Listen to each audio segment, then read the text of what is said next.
Well, hello, hello, hello. Much love to you all. May God bless you all. Hit that like button, help get the algorithm going on this. The word of the Lord is so important for us to study. At the end of this, I will share a study I did in the book of John to touch on what we're going to talk about a little bit more today.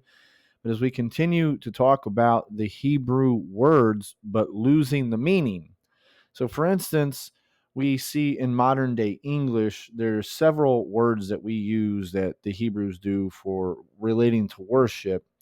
With contemporary worship today, we have a tendency to preserve the past when it comes to religious ceremonies. Sometimes we find ancient Hebrew words that are present in English day services, present day English services. Perhaps the most common example is the word amen. And we say it at the end of almost every prayer. And functionally, we say, well, hey, the prayer is over. And we can all open our eyes now, but there's a lot more meaning to the Hebrew terminology of the word amen. So, for instance, I'm just going to go to a random verse where amen is spoken twice, and we see Strong's H 543. Amen. Amen. amen or amin. People say it either way. But this is to be truly, so be it. So we see that this word comes from a cluster of words that refer to true, trustworthy, reliable, faithful. And we see hundreds of other times in the Bible that things pop up to almost mean the same, it almost sounds the same, but means the same. So, we say amen or amen or aman. We see that it means to be trustworthy, true. Well, we also see another word that's very similar in its sound. Strong's H 571. Emeth. Emeth. Which means truth, true, truly, right, faithful, assured, assuredly, establishment, faithful, sure, verity. So we see that truth implies a commitment to reality, and faithfulness implies a commitment to others. So words that relate to, for instance, in the English, truth or faithfulness or amen, describe not only God and people, but also solid, secure ground and like, for instance, what a nail can be driven into when it is hammered. So let's look at Isaiah chapter 22, verse 23, where it says, I will fasten him as a nail in a sure place, and he shall be for a glorious throne to his father's house. Okay, well, let's look at the word sure, because it's telling you as a nail is driven in. Well, look how close this word looks to amen. Strong's H 539. Amen.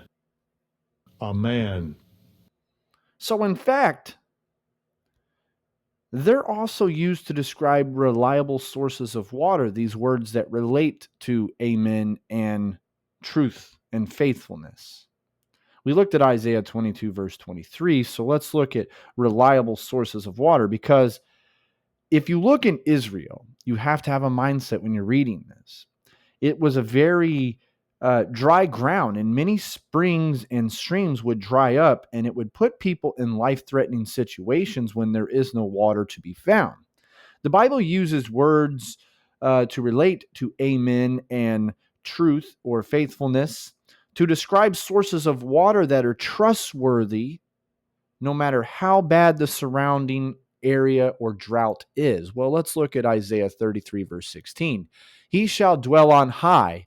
His place of defense shall be the munition of rocks.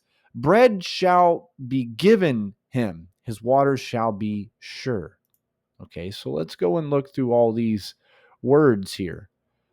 Let's go and look at all these words here. So let's go back down. Once again, we see the word sure, which is amen. And we see that the Lord is telling us. For instance, when we say amen at the end of a prayer, one way of seeing the word is an affirmation that God is dependable, God is reliable, God is faithful. We end our prayers with a vivid reminder that God is like an ever-flowing stream that provides life-giving water to a dry land. A more popular way of interpreting the word is that it affirms our agreement with the words of the prayer. So when we see things like in the Bible, especially when amen comes at the end of something, we see that we believe what we read.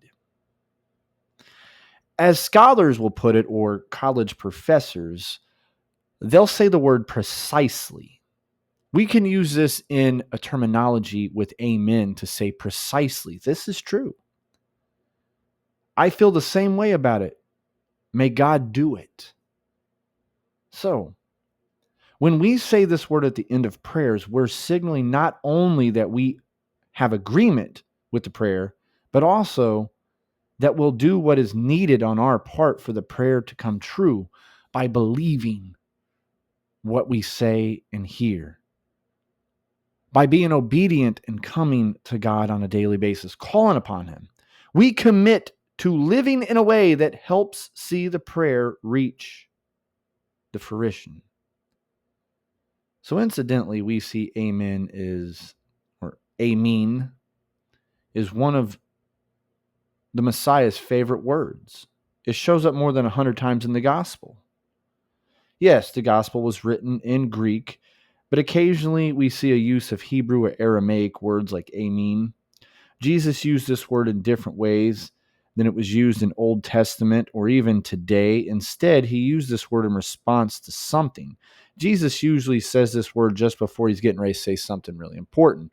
For instance, let's go ahead and look here in John 1:51. And he said unto him, verily, verily, I say unto you, hereafter ye shall see heaven open, and the angels of God ascending and descending upon the Son of Man. Well, when we see verily, verily, once again, Strong's G 281. Amen. Amen. it's firm, it's faithful, it's of a truth. Christ is telling you, I'm telling you something of a truth right here. So let's use it in today's terminology of how people would speak today. This is no joke. You better listen up. Listen up. For real. Where, hey, I got something important to tell you. That's kind of how people would talk today, somewhat. So, as you see here, this Hebrew word, like I said, if I scroll back up, when Christ says verily, verily, it tells you that it comes from H543, the Hebrew origin. Well, here's H543. It's telling you it's amen. And I'll put the study up that I did in the book of John that touches a little bit more on this to pop up on the screen after this, and the other Hebrew words of the day that we have been going through slowly but surely. So hit the like button. We have what I'd like to call the crazy April amongst us, the zombie month, or whatever you want to call it. A lot of crazy things supposed to happen this month. But the biggest thing is keep our eyes on Christ, because he is the way to the Father. Much love, and may God bless you.